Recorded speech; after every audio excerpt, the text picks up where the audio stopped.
राधे राधे सभी को। तो चलिए जानते हैं करवा चौथ व्रत कथा।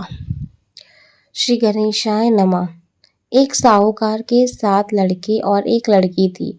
एक बार कार्तिक मास की कृष्ण पक्ष की चतुर्थी तिथि को सेठानी सहित उसके 7 बहुओं ने, उसकी बेटी ने भी करवा चौथ का व्रत रखा। रात्रि के समय जब साहूकार के सभी लड़के भोजन करने बैठे तो उन्होंने अपनी बहन से भी भोजन करने को कहा।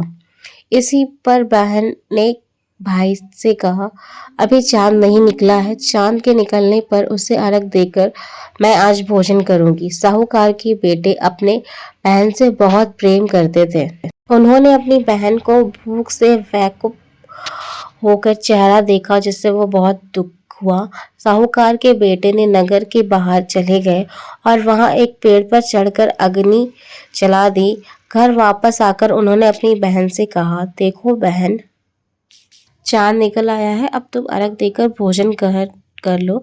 साहूकार की बेटी ने अपनी भाभीियों से कहा, देखिए भाभी, चांद निकल आया है, आप सभी अर्घ देकर भोजन कर ले।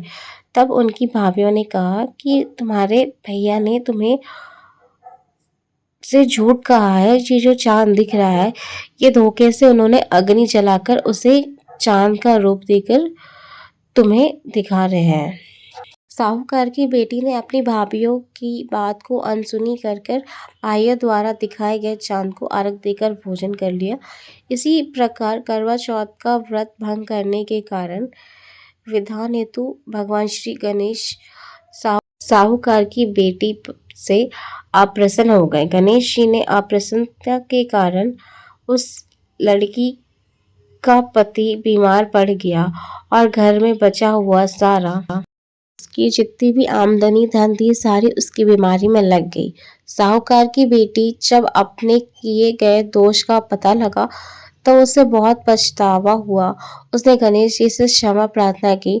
फिर विधि विधान पूर्वक चतुर्थी का व्रत कर दिया।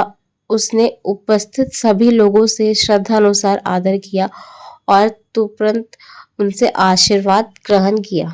इसी प्रकार उस लड़की की श्रद्धा भक्ति को देखकर एकदम भगवान श्री गणेश जी उस पर प्रसन्न हो गए। उसकी पति को जीवन दान प्रदान किया और सभी प्रकार के रोगों से मुक्त कर दिया, धन संपत्ति और वैभव से युक्त कर दिया। करवा चौथ माता की जय सभी को।